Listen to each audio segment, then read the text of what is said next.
ప్రభువు మీతో ఉందురుగాక. మీ ఆత్మతో నిందురుగాక. పునీత యోహాను గారు రాసిన పవిత్ర సువిశేషములోని భాగము. ప్రభువా మీకు మహిమ కలుగునుగాక. యోహాను సువార్త 20వ అధ్యాయము 24 నుండి 29 వరకు. యేసు వచ్చినప్పుడు 12లో ఒకడగు దిదీము అనబడు తోమా శిష్యులతో లేకుండెను. తక్కిన శిష్యులు అతనితో, మేము ప్రభువును చూచితిమి అని చెప్పిరి.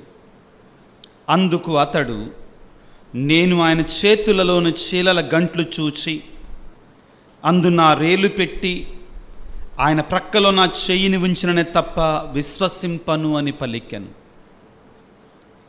8 దినములకు పిమ్మట ఆయన శిష్యులు మరలా లోపల ఉండెరి.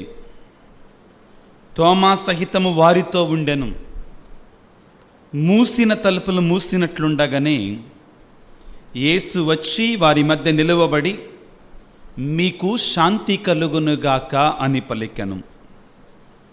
అప్పుడు యేసు తోమాతో, నీ వ్రేలు ఇక్కడ ఉంచుము, నా చేతులు చూడుము, నీ చెయ్యి చాచి నా ప్రక్కలో ఉంచుము, అవిశ్వాసివి కాక విశ్వాసివై ఉండుము అని చెప్పెను. అప్పుడు తోమా, నా ప్రభువా, నా దేవా అని పలికెను. నీవు విశ్వసించినది నన్ను చూచుట వలన కదా. నన్ను చూడక విశ్వసించువారు ధన్యులు అని యేసు పలికెను. ఇది క్రీస్తు ప్రభుని సువిశేషము. క్రీస్తువా మీకు స్తుతి కలుగునుగాక. అందరం ఒక్క నిమిషం పాటు దేవుని నామాన్ని స్తుతించుకుందాం. సంతోషంగా ఆ ప్రేమగల దేవుని, ఆ కరుణగల కారుణ్యమూర్తిని స్తుతించుకోవడానికి ప్రయత్నము చేద్దాం. హల్లెలూయా, హల్లెలూయా.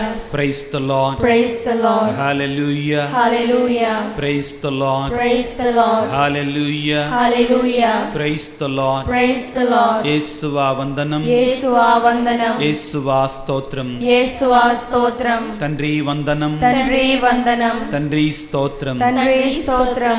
ఆత్మదేవా వందనం, ఆత్మదేవా వందనం. ఆత్మదేవా స్తోత్రం, ఆత్మదేవా స్తోత్రం. త్రియేక దేవా వందనం, త్రియేక దేవా వందనం. త్రియేక దేవా స్తోత్రం, త్రియేక దేవా స్తోత్రం. దివ్య కారుణ్య ప్రభువా వందనం, దివ్య కారుణ్య ప్రభువా వందనం. దివ్య కారుణ్య ప్రభువా స్తోత్రం, దివ్య కారుణ్య ప్రభువా స్తోత్రం. కృపా సాగరుడా వందనం, కృపా సాగరుడా వందనం. కృపా సాగరుడా స్తోత్రం. కృపా సాగరుడా స్తోత్రం. నీ కరుణతో మా పాపములు క్షమించే యేసువా వందనం, నీ కరుణతో మా పాపములను క్షమించే యేసువా వందనం. నీ కరుణతో మా పాపములను క్షమించే యేసువా స్తోత్రం. నీ కరుణతో మా పాపములను క్షమించిన యేసువా స్తోత్రం. కరుణామయుడా వందనం, కరుణామయుడా వందనం. కరుణామయుడా స్తోత్రం. కరుణామయుడా స్తోత్రం.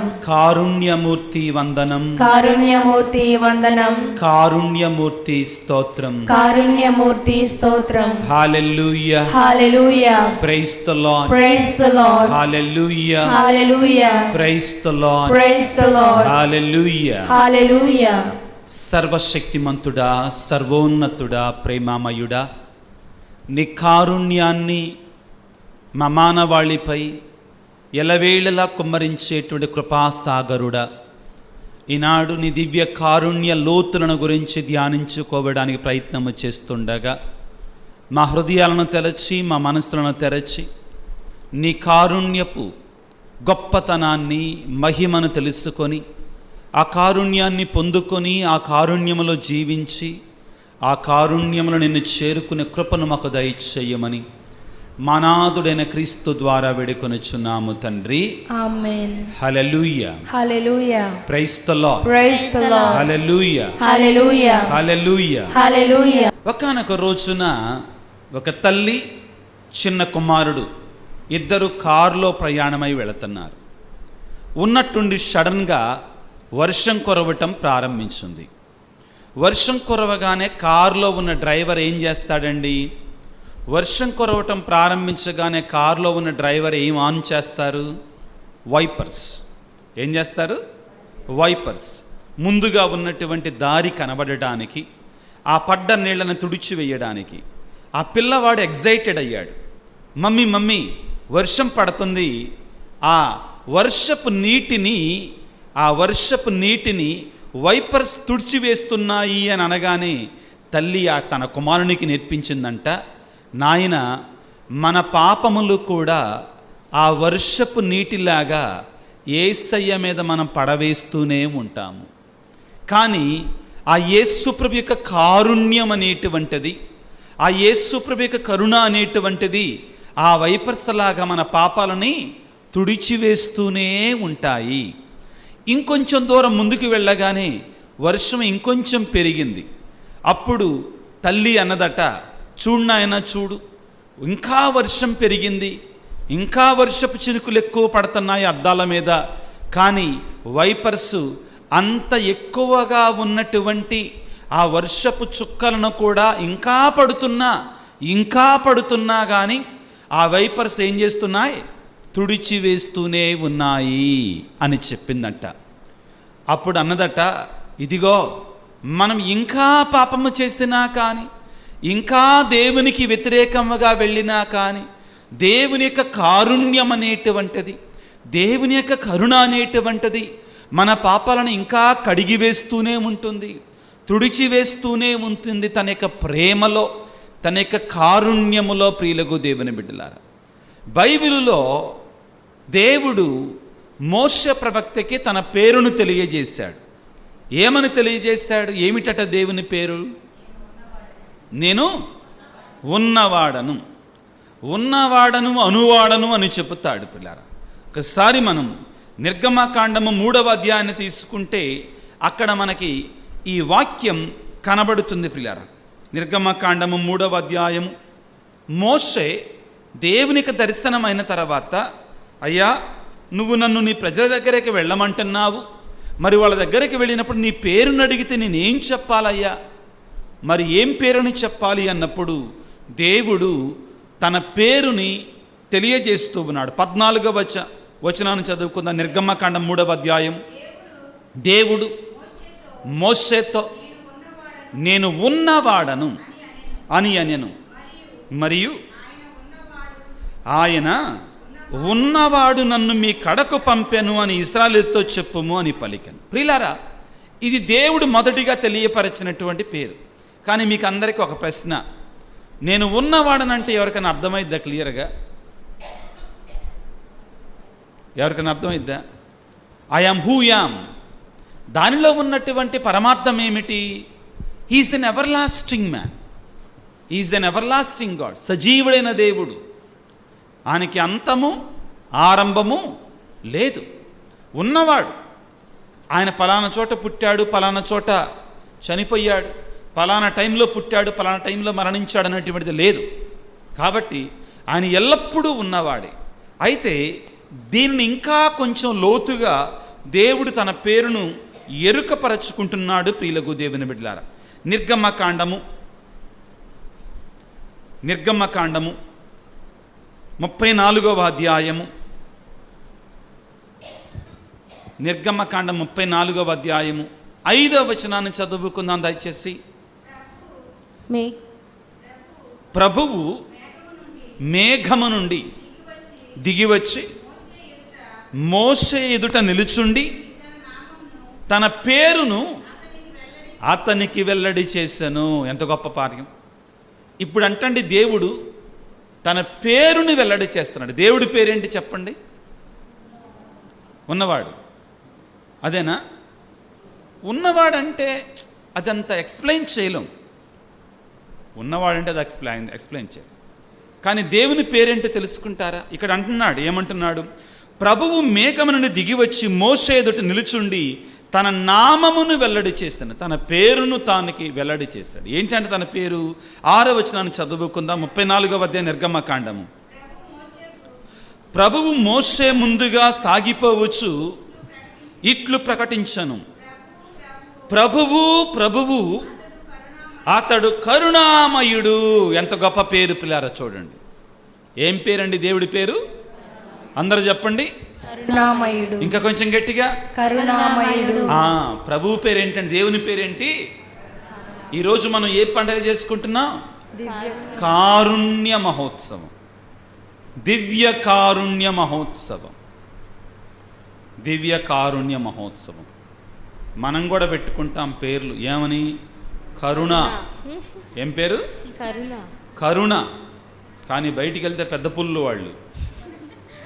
బయటికి వెళ్తే ఎలా ప్రవర్తిస్తారు వాళ్ళు? పేరేమో ఏంటండి? కరుణ. జీవించేది మాత్రం ఎలా? సింహం అమ్మ. ఓకే, గుడ్, సింహాలన్నమాట. కానీ ప్రభు అంటున్నాడు, ఏమంటున్నాడంటే ప్రభువు అతడు కరుణామయుడు, దయాపరుడనంటే నేను సులభంగా కోపపడడం, నిత్యము ప్రేమ చూపువాడు, నమ్మదగినవాడు. ఎంత గొప్ప మాటలండి దేవునికి ఉన్న పేరు. మనందరం గుర్తుంచుకోవాల్సింది ఏంటంటే దేవుడు నిరంతరము కరుణ కలిగినటువంటి వాడే, ఎల్లప్పుడూ కరుణ కలిగినటువంటి వాడే. ఆయన కరుణకు హద్దులు లేవు. ఈ బైబిల్ని తర్జుమా చేసింది ఎవరు? గ్రీకు భాష నుంచి లతీను భాషకి సెయింట్ జెరోమ్. పునీత హిరోనిమస్ గారు, పునీత జెరోమ్ గారు. ఎవరండి? పునీత ఆయన అన్నదన్నమాట, ignorance of Bible is ignorance of Jesus Christ. Bible తెలియనటువంటి వాడు క్రీస్తుని ఎరగనటువంటి వాడే. బైబిల్ తెలియనటువంటి వాడు క్రీస్తుని ఎరగనటువంటి వాడే. ఒకసారట ఈ జెరోమ్ గారికి కొంచెం, అంటే నేను చదివిందాన్నే చెప్తున్నానండి, కొంచెం గర్వం ఉండేదంటండి కొద్దిగా. పునీతులు కూడా మనుషులే, వాళ్ళకు కూడా లోపాలు ఉంటాయి, అవునా కదా? వాళ్ళు కూడా రోజుకి 7 సార్లు శోధించబడేటువంటి వారట. ఒకసారి యేసు ప్రభువు ఆ యొక్క జెరోమ్ గారికి దర్శనమిచ్చి ఏమన్నాడంటే, జెరోమ్ బాగున్నావా అంటే, నాకే, నేను సూపర్గా ఉన్నాను అన్నాడంట. నేను బాగున్నానని చెప్పాడట. తర్వాత జెరోమ్, నాకు నువ్వేమి ఇస్తావు అన్నాడట. నాకు ఇవ్వడానికి నీ దగ్గర ఏముంది అన్నాడట జెరోమ్ గారిని యేసు ప్రభు. యేసయ్యా, నా పరిశుద్ధత నీకు ఇస్తాను అన్నాడట. నా పవిత్రత నీకు ఇస్తాను అన్నాడట. నా పరిశుద్ధత, నా పవిత్రత నీకు ఇస్తాను అన్నాడట జెరోమ్ గారు. జెరోమ్, నా కృప లేకుండా నీవు ఏ విధంగా పరిశుద్ధుడవయ్యావు? నా కారుణ్యము లేకుండా నువ్వు ఎలాగా పరిశుద్ధంగా ఉండగలవు? నా కృపతో పొందుకున్న దాన్ని మరలా నాకు ఇస్తావా? అర్థం కాల జెరోమ్ గారికి. ఈసారి మరలా దేవుడు కనబడి, జెరోమ్ నాకివ్వడానికి నీ దగ్గర ఏముంది? నాకు నువ్వేమిస్తావు అని అడిగితే జెరోమ్ గారు ఈసారి చాలా పుస్తకాలు రాశాడండి. ఆయన, ప్రభువా, నా దగ్గర ఉన్న పుస్తకాలన్నీ నీకు ఇచ్చేస్తా అంటే యేసుప్రభు కూర్చొని చదువుకోవాలి ఆయన పుస్తకాలని. యేసుప్రభుకు తెలియదుగా చదవడం, యేసుప్రభుకు జ్ఞానం లేదుగా అన్నట్టుగా. నా పుస్తకాలు, నేను రాసిన గ్రంథాలన్నీ నీకు ఇచ్చేస్తానన్నాడట. అనేసరికి జెరోమ్, మనిషికి జ్ఞానం ఇచ్చేటువంటి వాడు ఎవడు అనగానే, అయ్యా నువ్వేనయ్యా, సర్వజ్ఞానివి నువ్వే నాయన. మరి నేనిచ్చిన జ్ఞానాన్నే మళ్ళీ నాకు ఇస్తావా? గురువుకే తిరుగు మంత్రం చెప్తావా అని చెప్పగానే మరలా జెరోమ్ గారు ఏమి ఇవ్వాలో అర్థం కాలేదు. మరలా ఆ గొప్ప పునీతుడికి, పరిశుద్ధుడికి యేసుప్రభు కనబడి, జెరోమ్ నాకు ఇవ్వడానికి నీ దగ్గర ఏమున్నది అనగానే ఇతనికి ఇంకేం అర్థం కాల. ఏం చెప్పాలి, ఏమివ్వాలి అంటుంటే అప్పుడు ప్రభు అన్నాడట, జెరోమ్, నీలో ఉన్న లోపాలు, నీలో ఉన్న పాపాలు, నీలో ఉన్న బలహీనతలు, నీలో ఉన్నట్టు అశుభ్రమైన, అపవిత్రమైనటువంటి దాన్ని నాకు ఇస్తావా అని అడిగాడట. అప్పుడు జెరోమ్ గారికి మనోజ్ఞానము కలిగిందట. అవును కదా, నేను ఆయనకి ఇవ్వగలిగింది ఏముంది అని చెప్పి యేసు ప్రభు పాదాలను పట్టుకొని గట్టిగా బిగ్గరగా ఏడుస్తూ, అయ్యా, నా గర్వములో నేను జ్ఞానినని పరిశుద్ధుడనని అనుకున్నానే కానీ నీ కరుణ ముందు నేను పాపిని, నీ కారుణ్యములో నా పాపాలు కడిగి వేసుకోవాలి, నీ కరుణలో నా దోషాలు కడిగి వేసుకోవాలి అనే సత్యాన్ని మరిచిపోయానయ్యా అని యేసయ్య పాదాల మీద పడి కన్నీరు మున్నీరుగా ఏడ్చి తన పాపాలని ప్రభువు ముందు మరొక్కసారి అంగీకరించి క్షమాపణ పొందుకున్నాడట. హల్లెలూయా, hallelujah, hallelujah, hallelujah, hallelujah, hallelujah, hallelujah. హల్లెలూయా. దివ్య కారుణ్య మహోత్సవం మనకు నేర్పించేది ఏమిటి అంటే, పునీత ఫౌస్తీనమ్మ గారితోటి యేసు ప్రభు చెప్పిన మాట ఏమిటి అంటే తెలుసా? నా కరుణ సముద్రము కంటే గొప్పది. యేసయ్య కరుణ ఎటువంటిదంటండి? సముద్రము కంటే గొప్పది. My mercy is greater than the oceans. ఎవరైతే ఈ కరుణా సముద్రములో తమను తాము కడుగుకుంటారో, ఎంత గొప్ప మాటలు వినండి బిడ్డలారా, ఎవరైతే ఈ కరుణా సముద్రములో తమను తాము కడుగుకుంటారో అటువంటి వారు పరిశుద్ధులుగా మారతారు. Hallelujah, hallelujah. Praise the Lord, praise the Lord, praise the Lord. Praise the Lord. అటువంటి వారంటే నాకు ఇష్టం. నా కరుణ సముద్రము వంటిది, అనంతమైనటువంటిది, హద్దులు లేనటువంటిది. కాబట్టి ఎవరైతే నా కరుణ దగ్గరికి వచ్చి, ఈ దివ్య కారుణ్యము దగ్గరికి వచ్చి తమను తాము కడుగుకుంటారో అటువంటి వారు పవిత్రులుగా మారతారు. అటువంటి వారు ఎన్నటికీ కూడా నరకానికి వెళ్ళరు. ఈనాడు ఈ పండగ నేర్పించే గొప్ప సత్యం ఇదే. దేవుని యొక్క కరుణ అనంతమైనది.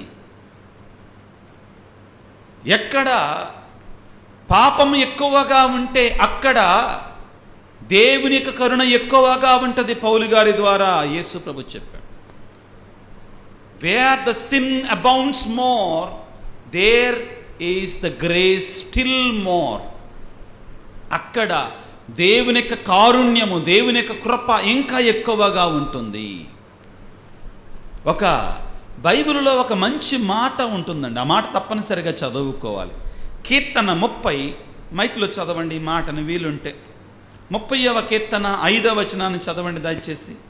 కీర్తన 30 5వ వచనాన్ని చదవండి దయచేసి. ఆయన కోప క్షణకాలము, ఆయన కోపము క్షణకాలము. క్షణం అంటే ఎంతసేపు చెప్పండి? అయిపోయింది. దేవుని కోపం ఎలా ఉంటుందంట? అయిపోయింది, క్షణకాలం. కానీ ఆయన అనుగ్రహము, ఆయన కృప మాత్రము జీవితాంతము, ఆయన కరుణ మాత్రము కలకాలము ఉంటుందంట. అందరు నా తర్వాత చెప్పండి. యేసయ్య కోపము, యేసయ్య కోపము క్షణకాలము, క్షణకాలము. యేసయ్య కోపము, యేసయ్య కోపము క్షణకాలము, క్షణకాలము. కానీ కానీ ఆయన కారుణ్యము, ఆయన కారుణ్యము కలకాలము, కలకాలము. ఆయన కారుణ్యము, ఆయన కారుణ్యము కలకాలము ఉంటుంది. కలకాలము ఉంటుంది. Hallelujah, hallelujah. Praise the Lord, praise the Lord, praise the Lord, praise the Lord, praise the Lord. Praise the Lord. అప్పుడప్పుడు మనం తప్పు చేసినప్పుడు, బాధలు, కష్టాలు, తప్పులు చేసినప్పుడు, పాపాలు చేసినప్పుడు దేవుడు ఏం చేస్తాడు? ఒక చిన్న మొట్టికాయ వేస్తాడు. పిల్లలు తప్పు చేస్తే ఏం చేస్తారు తల్లిదండ్రులు? చెప్పండి. చిన్న పిల్లలు తప్పు చేస్తే ఏం చేస్తారు తల్లిదండ్రులు? ఒక దెబ్బ వేస్తారు. ఏడవటం మొదలుపెట్టగానే ఏం చేస్తారు? మరలా దగ్గర తీసుకొని ఓదారుస్తారు. దగ్గర తీసుకొని ఓదారుస్తారు. తెలుగులో ఒక మాట ఉంది, నేను దాని మొదటి పదాన్ని చెప్పలేను ఇక్కడ పీఠం దగ్గర ఉండి, మిగిలిన దాన్ని చెప్తాను. సామెత, గిల్లి ఓదార్చటం అంటారు. ఏం గిల్లి? మీకు అందరూ తెలుసు. గిల్లి ఓదార్చటం అంటారు. అలా కాదు ప్రియులారా. కానీ దేవుడు మాత్రం మనం తప్పు చేసినప్పుడు కొన్నిసార్లు చిన్నగా అలా శిక్షిస్తాడు. శిక్షించటం అంటే గద్దిస్తాడు. గద్దించి ఏం చేస్తాడు? మనల్ని సరిచేస్తాడు. దానిని మనం తప్పుగా భావించకూడదు. కొన్ని వాక్యాలు నూతన నిబంధన నుండి ప్రభు యొక్క కారుణ్యాన్ని గురించి తెలుసుకోవడానికి ప్రయత్నం చేద్దాం. మత్తయి శుభవార్త 9వ అధ్యాయము. త్వరగా తీసుకొని 2 నిమిషాల పాటు దేవుని యొక్క వాక్యాన్ని చదువుకోవడానికి ప్రయత్నం చేద్దాం. మత్తయి శుభవార్త 9వ అధ్యాయం 35వ వచనం నుంచి జాగ్రత్తగా చదవండి. మత్తయి శుభవార్త 9వ అధ్యాయం 35వ వచనం నుంచి చదువుకుందాం. యేసు అన్ని పట్టణములను గ్రామములను తిరిగి ప్రార్థనా మందిరంలో బోధించుచు పరలోక రాజ్యమును గుర్చిన సువార్తను ప్రజలకు ప్రకటించుచు జనుల వ్యాధి బాధలనెల్లా పోగొట్టుచుండెను. నిస్సహాయులై బాధలతో మ్రగ్గుచు కాపరి లేని గొర్రెల వలె చెదరి ఉన్న ఆ జనసమూహమును చూచి ఆ కరుణామయుని కడుపు తరుగుకొని పోయింది. ఎవరి కడుపు అంటండి? కరుణామయుడు, కారుణ్యమూర్తి. మనం బాధలలో ఉంటే యేసుప్రభు ఏం చేస్తాడు? మనం కన్నీరు కారిస్తే యేసుప్రభు ఏం చేస్తాడు చెప్పండి? ఓదారుస్తాడు. యేసుప్రభు ఏం చేస్తాడు? నిజం చెప్పండి, బైబిల్లో ఏముంది చెప్పండి? కన్నీటితో ఉంటే యేసుప్రభు ఏం చేస్తాడు చెప్పాలి. మనం కన్నీళ్లు గారుస్తుంటే యేసుప్రభు ఏం చేస్తాడు? తుడిచేస్తాడు. మనం కన్నీరు గారుస్తుంటే యేసుప్రభు ఏం చేస్తాడు చెప్పాలి? యేసుప్రభు కూడా కన్నీరు గారుస్తాడు. ఎస్, నేను చెప్పేది జోక నిజమే. లాజరు మరణించినప్పుడు ఇద్దరు సహోదరులు కూడా ఏడుస్తుంటే ఆయన ఏం చేశాడు? చదువుదామా? తెలుసుగా, చదవాలా? అవసరం లేదుగా. ఏడ్చాడా లేదా? ఒక్కసారి కాదు, 2 సార్లు అండి. 2 సార్లు పిల్లారా. యోహాను సువార్త 11వ అధ్యాయంలో అర్థమైందా? వాళ్ళందరూ ఏడుస్తుంటే యేసుప్రభు ఏం చేశాడు? నేను దేవుడి కుమారుని కదా, నాకు సంబంధం లేదని అనుకుంటాడు కదా. అంతేనా? లేదు. ఆయన కూడా మనతో పాటు ఉంటాడు. మన బాధలలో మనకు తోడుగా ఉంటాడు, మన వేదనలో మనకు తోడుగా ఉంటాడు. ఆ పాట వచ్చమ్మా. నేను పిలిస్తే పరుగున విచ్చేస్తారు, నేను స్తుతిస్తే నా ప్రార్థన ఆలకిస్తారు, నేను ఏడిస్తే లాలించి ఓదారుస్తారు. ఓ ఎంత గొప్ప ప్రేమ నా యేసుది, ఓ ఎంత గొప్ప ప్రేమ నా యేసుది. నేను పిలిస్తే పరుగున విచ్చేస్తారు, నేను స్తుతిస్తే నా ప్రార్థన ఆలకిస్తారు, నేను ఏడిస్తే లాలించి ఓదారుస్తారు.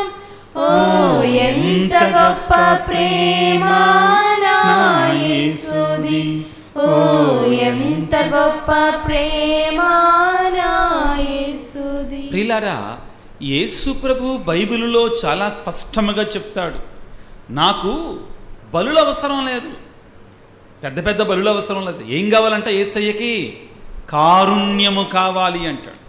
ఏం కావాలంట? కారుణ్యం. సరే చదువుకుందాం. మత్తయి శుభవార్త 9వ అధ్యాయం 13వ వచనాన్ని చదువుకుందాం. మత్తయి శుభవార్త 9:13 చదువుకుందాం. నాకు కారుణ్యము కావాలని కానీ బలి అవసరము లేదో అను లేఖనమునందలి అర్థమును మీరు గ్రహించండి. ఎంత గొప్ప మాట ప్రియులారా. ఈనాడు మనం చదువుకున్న సువిశేషాన్ని కొన్ని నిమిషాల పాటు ధ్యానం చేద్దాం ప్రియులారా. ఏమిటి ఇది? యోహాను సువార్త 20వ అధ్యాయము. యోహాను సువార్త 20వ అధ్యాయము వాక్యాన్ని చదువుకుందాం. 24వ వచనాన్ని చదువుకుందాం. యేసు వచ్చినప్పుడు 12లో ఒకడగు దిదీము అనబడు తోమాసు శిష్యులతో లేడు. తక్కిన శిష్యులు అతనితో మేము యేసయ్యను చూచాము అన్నారు. అందుకు అతడు ఏమండి, అందరూ వినండి ఒకసారి. ఒక గొప్ప కార్యం జరిగింది, ఒక గొప్ప పండగ జరిగింది మన ప్యారిష్లో. అర్థమైందా? గబక్కన ఎవరో గొప్పోళ్ళు వచ్చారు మన ప్యారిష్కి. మనం లేవు. మనం ఇక్కడికి రాగానే ప్యారిష్లో ఉన్న వాళ్ళందరూ అసలు నువ్వు మిస్ అయిపోయావు అనగానే మనం ఏమంటాం? ఆయన మళ్ళీ నా కోసం రావాల్సిందే. ఉదాహరణకి మన చీఫ్ మినిస్టర్ ఎవరండి? చంద్రబాబు నాయుడు గారు మన ప్యారిస్కి వచ్చారు. ఉదాహరణకి అనుకుందాం, మనం మిస్ అయిపోయాం. ఊరికే మనం ఎక్కడికో వెళ్ళాం, అరే ఆయన చూడలేదు, నిజంగా మేము దగ్గర నుంచి చూసాం, ఆయన మాకు షేక్ హ్యాండ్ కూడా ఇచ్చాడు, సిస్టర్లం కదా, వస్త్రాలు వేసుకునేసరికి ఆయన మాకు షేక్ హ్యాండ్, అరే నేను కూడా ఉంటే బాగుంది, అరే నేను మిస్ అయిపోయా, ఏమంటాం, నేను మిస్ అయ్యి. ఇంకో విషయం అనుకుందాం, పాపు గారు వచ్చారు అనుకుందాం, ఈ రాజకీయ నాయకులు ఎందుకులే, అది మంచిది కదా. పాపు గారు వచ్చారు సడన్గా. ఎవరు వచ్చారు? పాపు గారు వచ్చారు సడన్గా. అక్కడికి విచారణకు వచ్చారు, మనం కూడా వెళ్ళాం. కానీ మనలో ఒకళ్ళు లేరు, మనలో ఒకళ్ళు ఏదో కారణం చేత వేరే దూరం ప్రయాణం వెళ్ళారు, లేరు. రాగానే పాపు గారు వచ్చారు. పాపు గారు ఉంగరాన్ని నేను ముద్దు పెట్టుకున్నా. ఏం చేశా? పాపు గారు ఉంగరాన్ని నేను ముద్దు పెట్టుకున్నా. మిస్ అయిన వాళ్ళు ఏమని చెప్తారండి సహజంగా? అక్కడ లేనోళ్ళు అయ్యో చక్కగా చెప్పారమ్మా, అయ్యో నేను మిస్ అయ్యానే అని అంటాం కదా. కానీ థామస్ గారు ఏమనాలి? మేము యేసు ప్రభువును చూసాము, ఆయన మేము చూసాము, ఆయన మాకు కనబడ్డాడు, మా దగ్గరకు వచ్చాడు అంటే ఆయన లేడు, ఆయన ఎక్కడికి వెళ్ళాడు అక్కడ రాయబడలేదు. థామస్ గారు ఏమనాలి అసలు? బాధపడాలి, అయ్యో అయ్యో నేను మిస్ అయ్యానే, అయ్యో ప్రభువుని నేను చూడలేదే, అయ్యో ఎంత దుర్మార్గుణ్ణి, ఎంత దురదృష్టవంతుణ్ణి, నేనెంత దురదృష్టవంతుణ్ణి, ప్రభు వస్తే నేను చూడలేకపోయానే, నేను అక్కడ లేనే, చా బా అనాలి. కానీ థామస్ గారు ఏమంటున్నారు?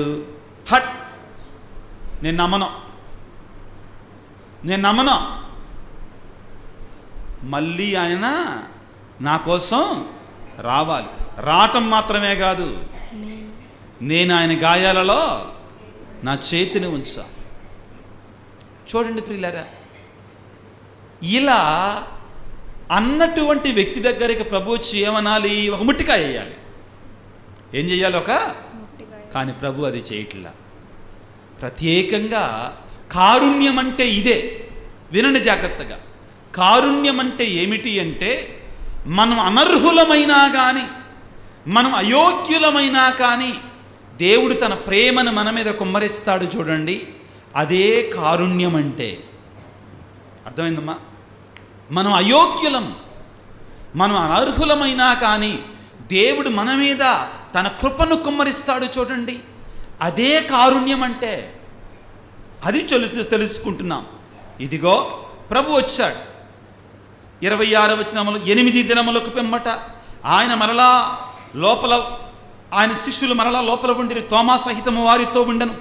మూసిన తలుపులు మూసినట్లుండగానే యేసు వచ్చి వారి మధ్య నిలబడి, మీకు శాంతి కలుగునుగాక అని పలికాడు.